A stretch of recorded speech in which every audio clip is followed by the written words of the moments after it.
Well, they know me as MamaV, so we'll just stick with that. MamaV. Thank you for talking to me today. Sure. Let's start off with childhood. Tell me about you growing up, because I'm sure it was a little different than a lot of the other kids that had growing up. Yeah. Grew up, I lived with my grandmother, my great aunts. I didn't live with my parents. They were both young parents, and I think just didn't get along, didn't jive, and I stayed with my dad's family.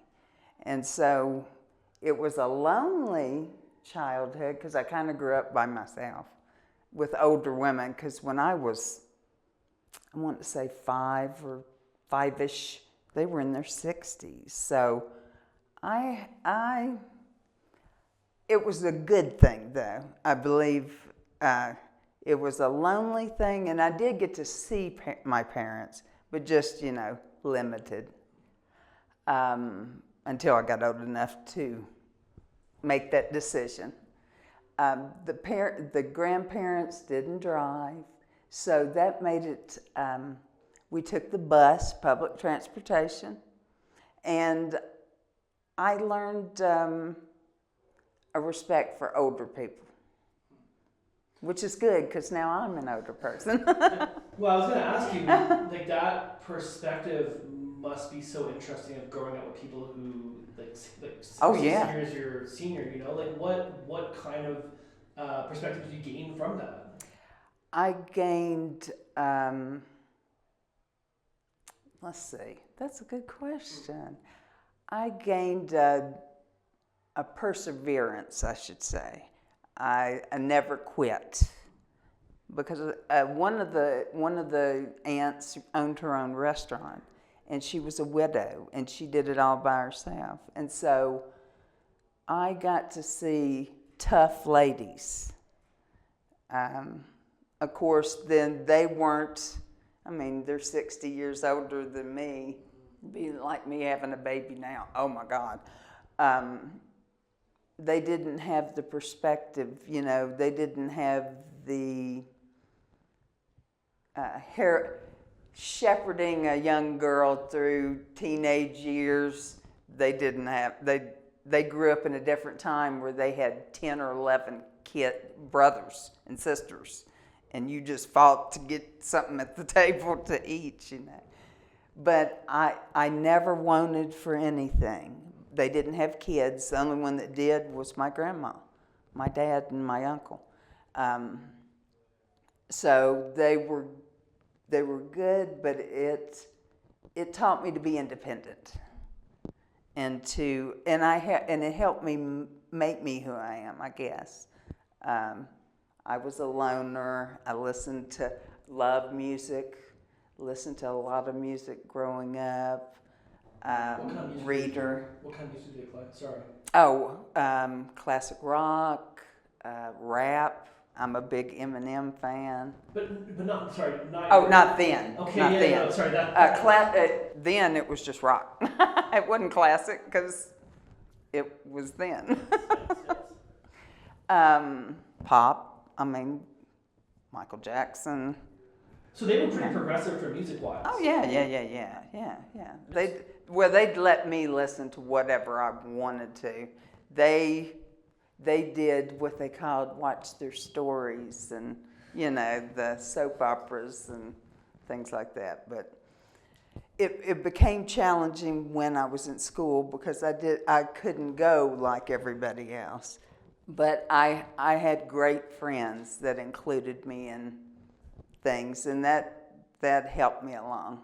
What do you mean you couldn't go like everybody else? Well, they didn't have a car, so I couldn't just have somebody drop me off somewhere, or right. Couldn't just, if like I could social walk. Events. Oh yeah, sure. Interesting. That's yeah, no, super fascinating. And so, because it's your grandparents and like great uncles and aunts, and so you're saying none of them had kids, but do you mean that in terms of like none of them had children ever, or just there were no other? They didn't have the ones that raised me never had children. That must be like super unique for that time, right? Oh yeah. My grandmother was the only one out of there were 4 sisters, And out of the 4 sisters, she's the only one that had children. Wow. So like different thinkers even back then. Oh yeah. That's cool, and like you said, that Because they went through, World War II and all these horrible things, the Great Depression, which God help us, we don't go through it. But yeah, I see a value. When I was younger, I didn't. Why aren't I with my parents? But now, I got to, my father, I was closer to my father than my mother. But then it flipped when I became an adult and had my own kids. I reconciled with my mom, and we have a real close relationship. Of course, she's back home. Back home is Mississippi. Where you grew up? Where I grew up, yeah. Tennessee and Mississippi. I was born in Memphis, and I lived in a small town of Somerville, little bitty hick town. And then when I met my husband, we moved to Mississippi, and most of my family lives there. But the times, they are changing with the government and everything that's going on in today's world. I feel like a lot of people let me down voting. Tell me what you think, because this is really good, and I want to know, everyone has an opinion of what's going on, and I feel like things are like extremely polarized also. Oh yeah. Right? People are in their own echo chambers. Oh yeah. And it's hard to have, like, to be able to step back and have like big picture perspective. Sure. But I do think, as someone who's seen a lot of things change, I'm very interested in, like, what is your thought on like this current time we're in? Well, being from the South, you grow up, people love their guns. I'm a gun owner myself, but I'm a responsible gun owner. We have a safe. I don't personally feel that people need these automatic rifles to go hunting. I mean, come on. I just feel that the NRA is pumping full of money, but American kids are dying every day from mass shootings. But we're electing people to go up to Washington. We're paying them. We're electing them, and they're spending our money and living off of our money and getting these kickbacks from all these places. They're not voting for our best interest. They're voting for their wallet's best interest, and I feel strongly about that. I feel that the government's too old. I'm an old lady, but I'm not as old as the people sitting up in Washington making all these wonderful decisions that are supposed to represent the majority of Americans. Well, the majority of Americans aren't 95 years old. We have a man up there that's 93 years old. He needs to go home. People need to vote. These young kids need to step up, and not my generation. I think my daughters and their kids, they need to step up, and that's who needs to be taking the reins and move America forward instead of backwards. We're going back to the 1800s, and we're deporting people that have legal citizenship. They're wanting to, he's talking to El Salvador's president about doing more containment so that he can send American citizens. What? And people from back home voted for this man because they thought that he was going to help their wallet. But they didn't all. They voted because they see differently there. Everything's about the color of your skin. If you're not a white male, your value is very low. I'm just saying. There's a lot in everything you said, and I have a few things I want to touch Sure. on, but I want to start with that because obviously I'm a white guy from Canada, and not that we don't have racism in Canada, there's racism everywhere I go. Oh, yes, and we have some very bad racism, but there is this perception that there's like, yeah, this crazy racism in the South, and obviously, again, being a white guy, I didn't really. So tell me, like, just explain to me as like someone who's completely ignorant, like why? I couldn't tell you why. Being from that small town and seeing how they treated different races, say the 70s. This particular town had a courthouse in the center of the town with buildings all around, and her restaurant was there. And they had... Great Dance restaurant. Right. Sorry.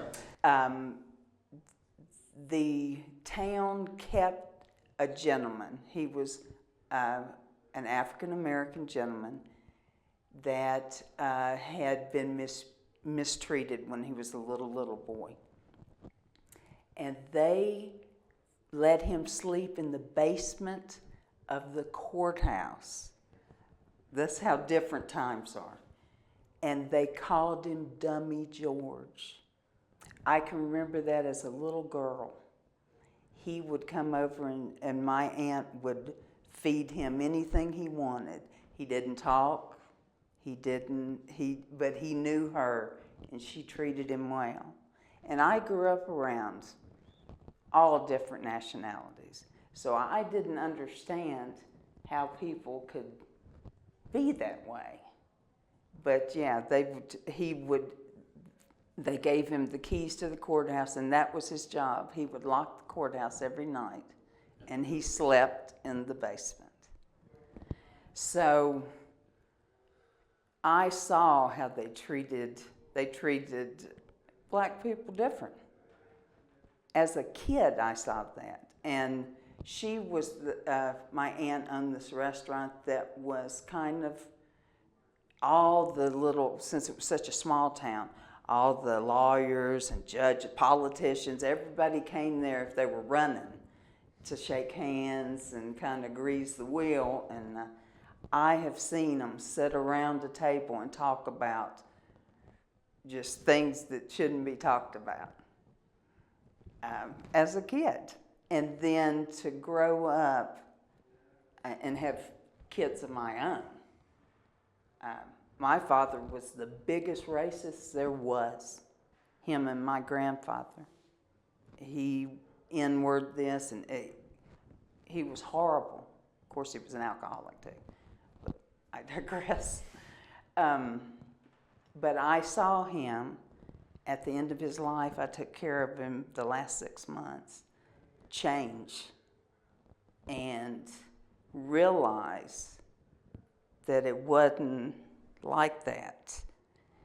And I saw my dad.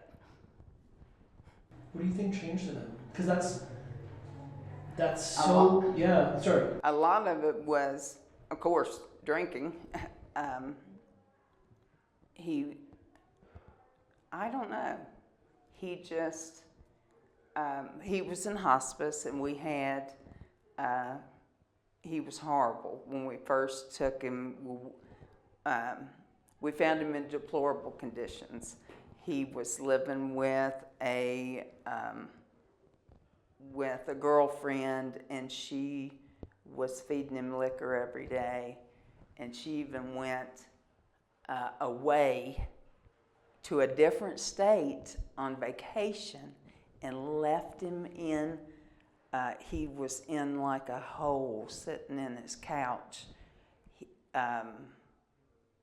with no clothes on when we found it. It was horrible. I was here, and my sister called and said, "You need to get home. I don't think Dad's going to make it."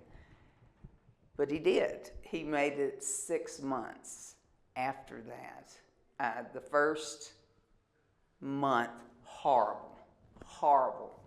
He told me he wanted me to go home, and he wanted to go home. But he couldn't. His home was so filthy, we had to strip it to the wood. And then we tried to have her prosecuted, because of Mississippi law, we went to the state attorney general's office and talked to him and still couldn't get her prosecuted. But you know, I believe in what goes around comes around, and karma's a wonderful thing. It'll eventually make its way. But he was, when we took him home, we took him to my sister's house, and he was horrible. He didn't want anybody to mess with him. He didn't want anybody to. I said, well, you're going to have hospice, and they're coming in, and you're going to have to let them. And he was horrible. And then this black lady came in, nurse or CNA, and she was so wonderful that he looked forward to her coming 3 days a week. And he would talk to her and wouldn't talk to us, which was wonderful. I couldn't have wanted it any better, because then he eventually he made it 6 months, and then he went to sleep and he never woke up. And peaceful. I'm glad he was able to have that at the end, you know, like. Yeah. And we all had it, because he never. My sister we all had different moms, so half sister, and he never raised any of us. He had us, and then Papa was a Rolling Stone. He was a truck driver, and he just, I don't know. But we all, at the end, got to make our peace, and couldn't want anything better than that.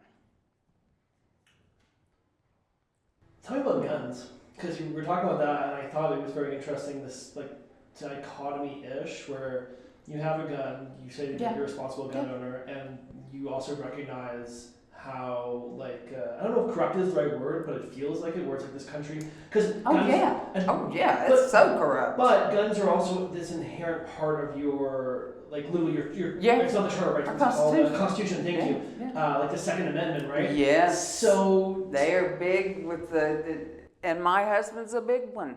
I mean, he's an Air Force veteran.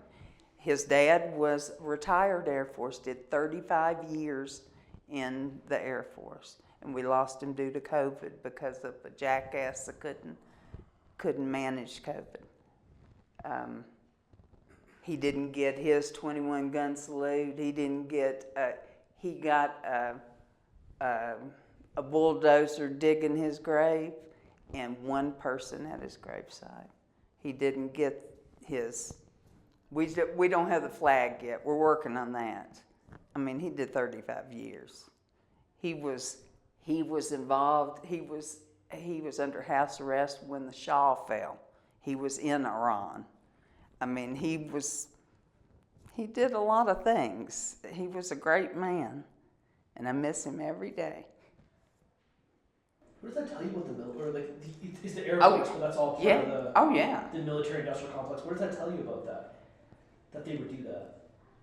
It was horrible. It was horrible. And then on that day, it just so happened his youngest daughter was taking care of that. She was there waiting on us, and we're involved in a car accident that totaled our car. So we didn't even get to go to the funeral. My husband missed his own dad's funeral. And it says, well, now we have this guy up there that is a drunk and accused of all kinds of sexual misconduct. He's sharing things on text with his family that are supposed to be top secret. He has no business being there. So I fear for our military. I mean, he was in the reserves. He wasn't ever in any kind of a position to go to lord over millions of servicemen, and he's putting them in danger. And my husband feels different than I do. He thinks they should have the right to have those guns. I don't. I think Hunting rifles, shotguns, yeah, pistols, as long as you're responsible. Or you have, as you get older, you should have to have some kind of thing, cognitive thing, so you're not crazily going into, I mean, here in this state, we've seen Columbine, we've had Boulder, the King Super, all these people killed. It's just crazy. Right down the street is where the theater was, yeah, right down the street. And so there are real reminders here. And people back home, they're not going to take my guns. They'll take them out of my cold, dead hands. And a lot of them are my family that think that way. Thus me not going there for a while. I just can't. I think it would trigger me. I was going to ask you how do you handle that, but I guess that's no. I stay in Colorado. If they want to come and visit, I'm more than happy to let them, but I'm not going back there because I've seen it personally. My kids have always had great friends, always misfits, but stayed out of trouble pretty much. Some of them weren't so lucky, and one of them was a black kid, and he was just like my son. He's stayed at my house. He's been out here and stayed in our house. But they rode him. I mean, he got in trouble, but then they made it harder. We'll set up a court case, but we won't tell him. And then when he don't show up, we'll issue a bench warrant. And then we'll put him back in jail and cause that circle. Just let's keep him in the system, and we'll keep that money rolling in. And then back south, well, hell, they send a lot of their prisoners out to do jobs at Wendy's or wherever, so they can make that money for the system. Just keep them. And I was with them one day. You always hear the kids, they'd complain, and this cop's doing this, and blah, blah, blah. And I went, you might be overreacting a little. And I was with my son. I was with him and his friend. I'm in the back seat. We're just stopped. We had stopped at a little gas station, and a cop comes up out of nowhere and knocks on the window. We're waiting. Joseph, I think, had went in to maybe get cigarettes or something. And he wanted to see ID. And I said, what's this all about? What are you doing? He didn't mess with us, but he messed with the one person that wasn't white. And I saw that personally, and how he was treated so much differently. And then my husband's been with my daughter. She's been driving, and they would pull kids over just to harass them. And he said, oh yeah, they pulled her over for a seatbelt violation. He said, but she had her seatbelt on. I was sitting right next to her. She was driving his truck. He said, she's the one that always wears her seatbelt. And so the guy, we just believe in fighting for injustice. I'm not going to stand by and see somebody. So to be back there, and even the 6 months I went back to take care of my dad, I was so uncomfortable. I was so glad to be back in the state of Colorado. Because number one, the whole freedom for Colorado flower, the whole freedom for women's reproductive rights. We have family and friends, I do, that are in the LGBTQ plus community, and I cannot go back home and talk to people that I know voted because of that. They voted against that, and that's somebody that I care about. That's the end of the discussion. How'd you end up in Colorado? we came here because my husband's mom and dad retired here. That was their lifelong dream. They traveled around the world and they wanted to live in Colorado. So they moved here, moved up in Bailey on a mountain, and had a great decade, I guess, maybe 20 years before both had to come out of the mountains because of the altitude. So then they moved to the base, Buckley, over here, where they could hear revelry every morning. That was just his thing, his dad's thing. And then he got sick. He got real sick. And they called us home. We didn't think he was going to make it till we got here. And then he turned around. He said, "It was you. You came here." And he went into rehab, which is so weird out here. When you go out of a hospital, you go into rehab, and he stayed there for like a year. That's so smart, though. But it is great. They had him prepared. When he came home after that year, though, he was very headstrong, and he was used to, he's a military man. He's used to some sort of a schedule and a order. Order. He knew what he had for breakfast and lunch, where he was, and that's what he wanted when he got home. So we had everything set up, and we lost John's mom unexpectedly. We thought she would be the one that lasted, and she was the one that went first. And so I took care of both of them. I mean, we lived with them. My father-in-law said, he said, "God told me a plan." And he's never been real religious, but he said, "He told me a plan. I'm going to buy a house, and you're going to come here and take care of us."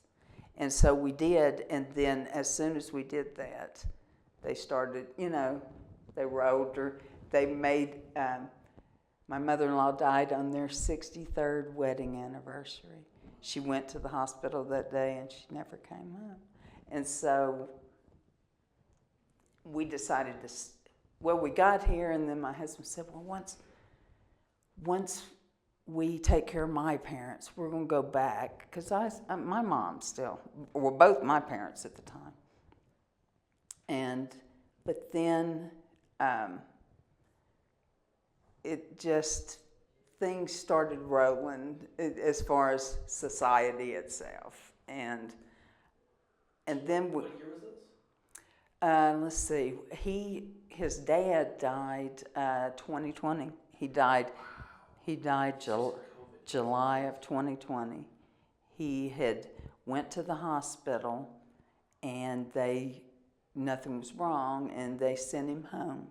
And then the next day he started feeling bad, and we rushed him to the hospital, and he had COVID. And they said he wasn't going to make it. And so, but that was before they kept you from. We were all there. We all were at his bedside when he died.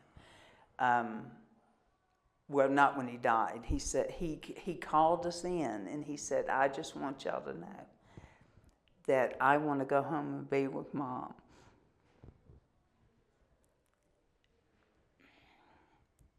And my husband said, "We'll see you tomorrow, Dad." He thought, and so the next day when they called, he went, "No, that's not right. We're supposed to be going back." And I said, "He was telling you."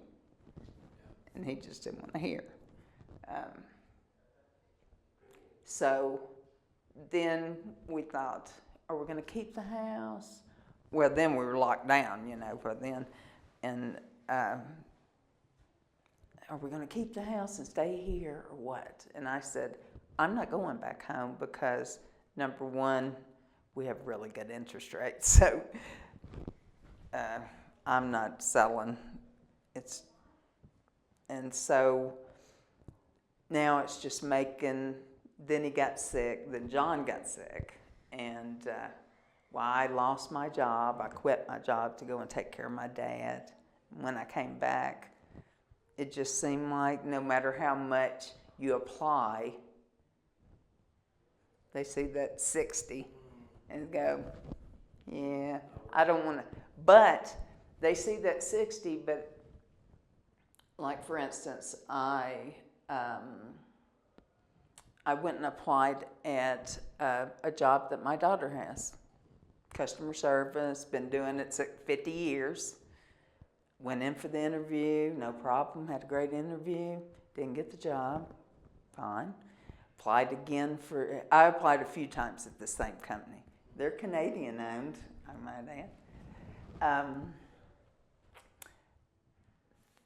And it just seemed like they looked through me. They'd asked you different questions. Yeah, that's right. You know, the interviews went great. So then I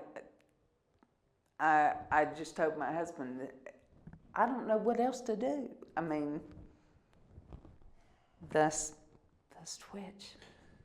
I love this, and I'll get in sync with guests sometimes. And so, literally, the next thing I was going to say to you is, can you tell me about Twitch? Yeah. So you were applying for these jobs in what, like 22? Yeah. I lost my dad. Yes. I came back. I just have been applying, and just really haven't had a whole lot of. I even have my master grower. I went to school to be a master grower. That's awesome. Do you grow? Yeah. Okay. And I just haven't been able to hit that niche, you know. And so during COVID, I made a video, my very first video, because I've always wanted to try it, but you know, I just didn't want to have a bunch of people be ugly, or being nasty about it, you know. The first one was when George Floyd lost his life, and I couldn't be quiet.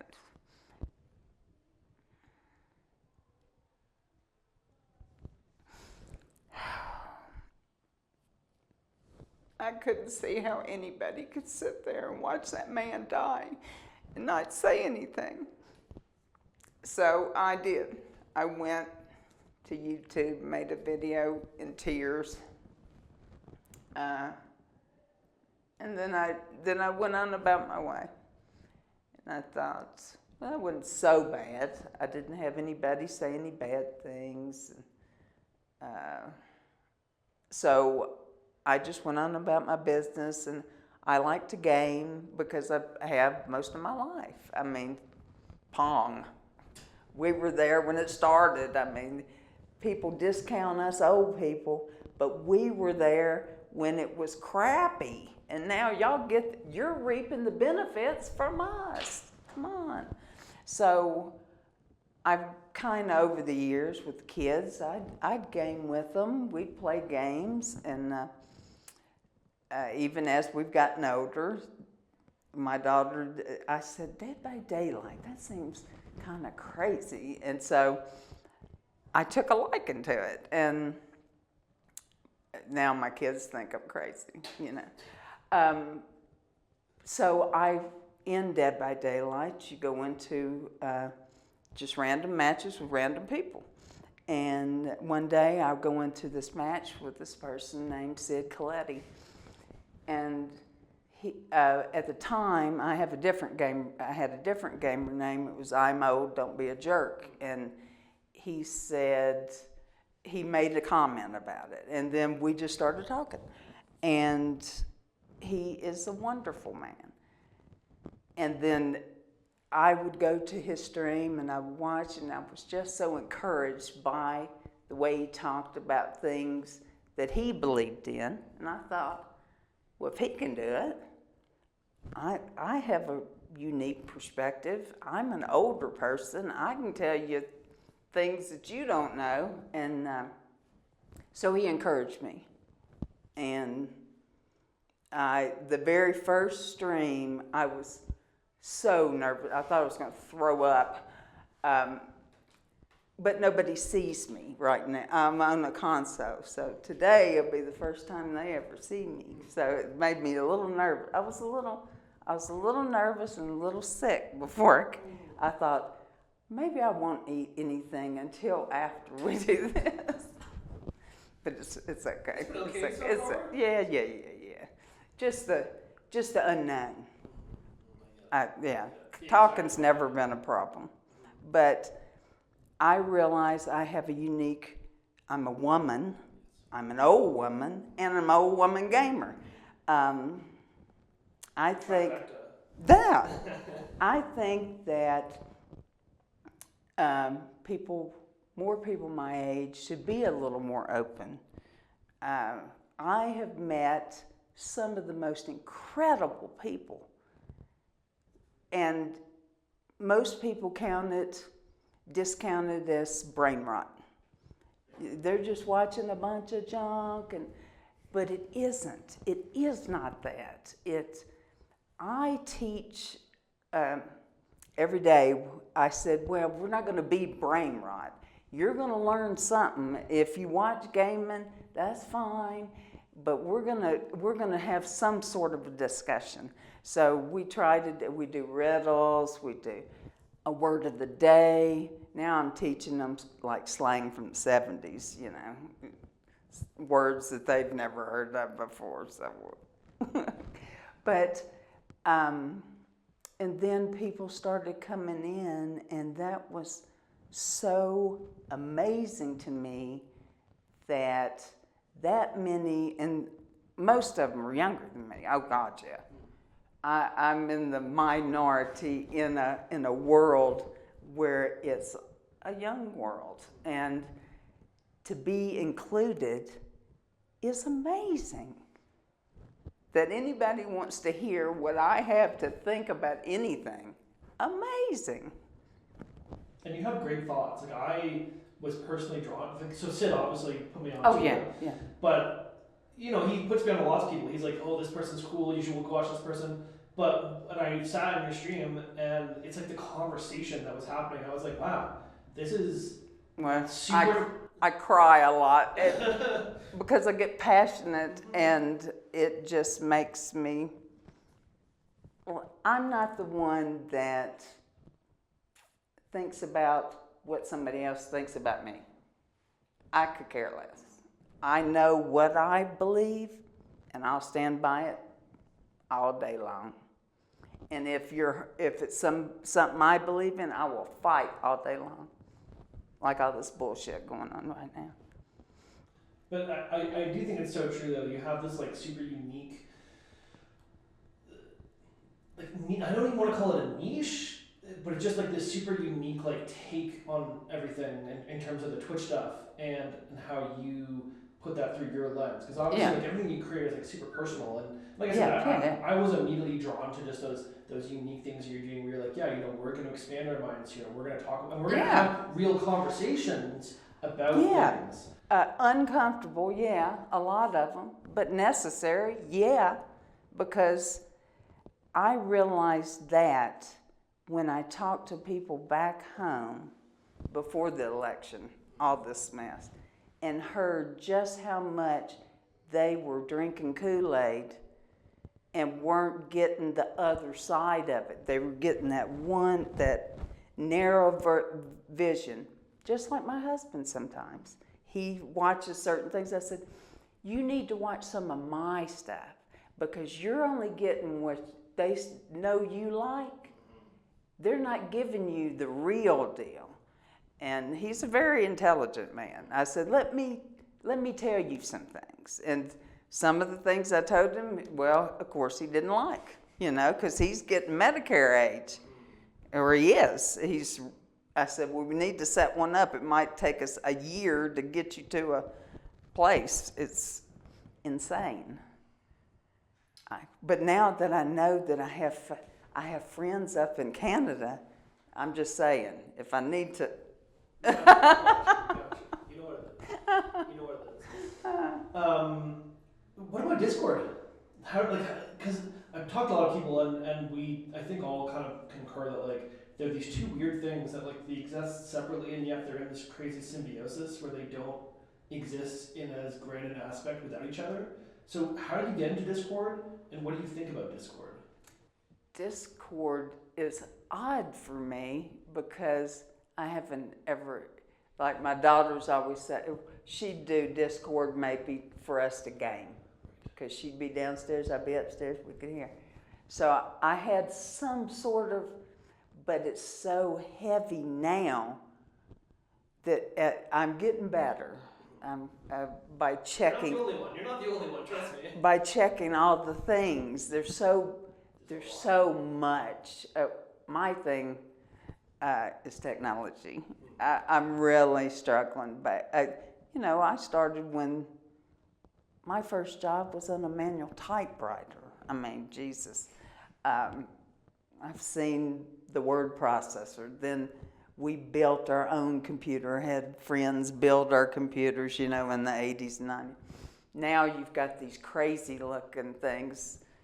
Of course, I'm still working on a ancient relic. And I stream off my console, which is so amazing to me that you can just push a button and you can talk to the world. I've made friends around the world, and would you ever love it. Would you have ever expected that though? Oh no! If you'd have told me 4 years ago, you're going to go online and you're going to talk to a bunch of people about your life and everything else, and they're going to like it and they're going to come back every day, I'd have told you were lying. But it's wonderful. I look forward to it every day. Every afternoon, I'm ready for the next day. Let me look and see what I can talk about. Well, we've been doing the days, like the national days. I never knew that every day has 10, 20 different things that it is known for. And so we've been learning about that. Just different things, and I go down those rabbit holes, get way out. You honestly have a great mind, and that's something that is very attractive to me about people, and that's something that I pick in people that I talk. I like to think anyway that I choose interesting minds, and for me, it's like such a big part of life is perspective and gaining more perspective. So to pick the brain of just different interesting people. Yeah. I can't wait to see this and see all the people you've talked to. Were they all Grammars? No. Well, so yes, mostly on this trip. It's been 7 or 8 interviews. Nice. It's funny. I was just doing the math in my head, but then I have a couple of buddies who I already wanted to talk to. So I'm gonna separate them. I think where I'm gonna have the Sonder series still with none of the gamers, and then I'm gonna have a special Twitch. I don't know what it's gonna be yet. I have some things brewing. Well, I can't wait to see it. There's a bunch of really good stuff that I can't wait. I can't wait. What? So would you? Because obviously you started Twitch, and not just, but because you were sort of struggling with, I'm going to say, society's perception of other people, where it's you have all these skills, but they're yeah, we don't want this woman, she's too I mean, recently. Yeah, and what really limits you in a lot of these jobs, right? It's these are, you're saying, customer service, you're doing stuff on a phone, on a computer, which is what you already do. Yeah, I've done it all my life. And I got the resume to show it. And I've got previous bosses that would hire me tomorrow. I don't know. It's just a perception. My daughter works for this company. They hire a bunch of people. Can't get people to come to the training. They miss half the training. Then they think they're going to come to work. Then they don't come to work. Then they hire another training class. But yet they pass up somebody that had a consistent work record because of her age. Not necessarily, but it's hard in the back of the head. Because you're what else is there? Yeah. What is the other thing that they're discriminating against, right? I show up for work. I don't miss work. Because you're a woman. Yeah. Would you, you're doing Twitch and you're loving it. I am. Would you, let's say someone sees this and they're I love that woman, I want to give her a job tomorrow. Would you go back to work, or is that you're kind of over it now? I don't know. I guess where I am now, I would like to pursue this. I think I have a unique. And then the more I talked, I thought, hey, I could do a podcast. And somebody went, oh my God. I said, yeah, because, I could talk. I said, I need to, maybe I could collab with somebody, So it's all spinning. The wheels are turning. Yeah. Would you expand your games? Because you basically just play Dead by Daylight? Oh, I have. Wednesday, we had our first Witcher Wednesday. I played Witcher 3. What a great game. I know. I was lost completely, but I had the community were helping me, and that was great. And I've downloaded some things. I'm doing Fallout. I'm doing. I love this. Yeah. I'm kind of limited right now because I'm on the console. I'm trying to save up and get a better computer where I could expand it further. But yeah, we've got some ideas, The room is now called the tea room. We've decided that's what it's going to be. And that actually started because of my aunt's restaurant. It was the Silver Moon. And so at first we were going to call it that. And then I have random dreams, and I had this dream that I was speaking to somebody, one of the people that comes in my chat, and she said something, and so that next day I got up and Jackie, my mod on the stream, she said, I think we should call it the tea room, and I said, oh my God, that is perfect. That is exactly what I thought. So I just knew that was what it needed to be.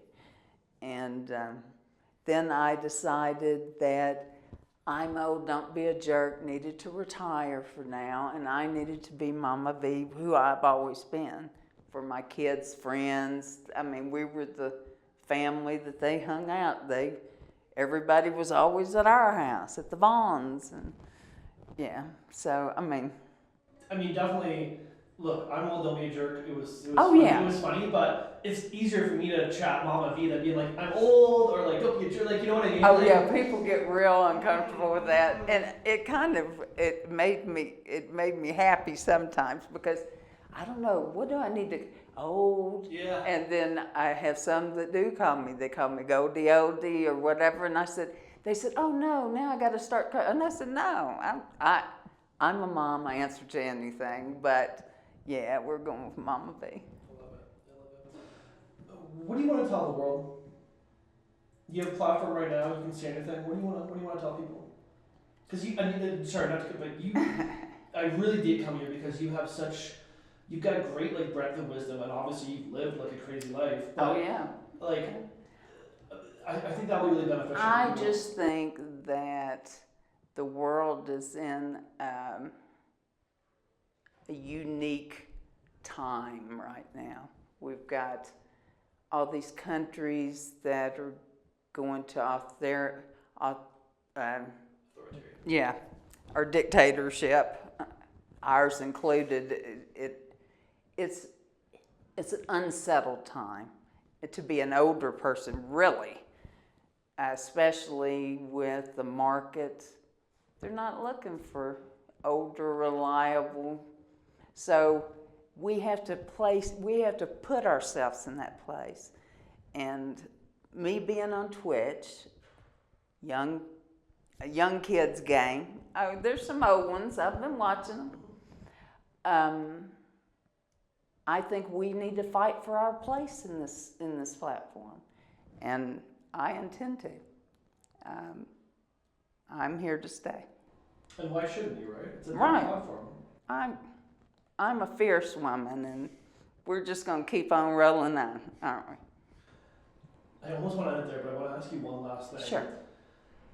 Is America going to survive? I hope so. Being from here, I fear for my immigrant friends. I fear for us personally. The way things are going, I hope that public perception will change and cause there to be a change. I think we need to rise up we're looking at, I'm 60. I've paid into this government out of my paycheck since I was 16 years old. And then you're going to tell me that it's an entitlement and that you're going to cut our benefits when, number one, you're not from here. You need to go back to where you're from. And number two, we paid in, it's our money. I think if they do that, that's when the people that have been the holdouts, that have been right with him, that's when, like my husband told me, he said, if they do that, I'll fight. And so, it took him to realize that after I told him a lot of things. Yeah, I hope to God we do. I hope stronger voices prevail. I think we missed our opportunity to have a wonderful leader because of the color of her skin and because of her sex. Pure and simple. But yeah, I hope God bless America. MamaV, thanks so much for talking to me. Sure. Really appreciate you. Thanks. Thank you. Ooh, I'm cold.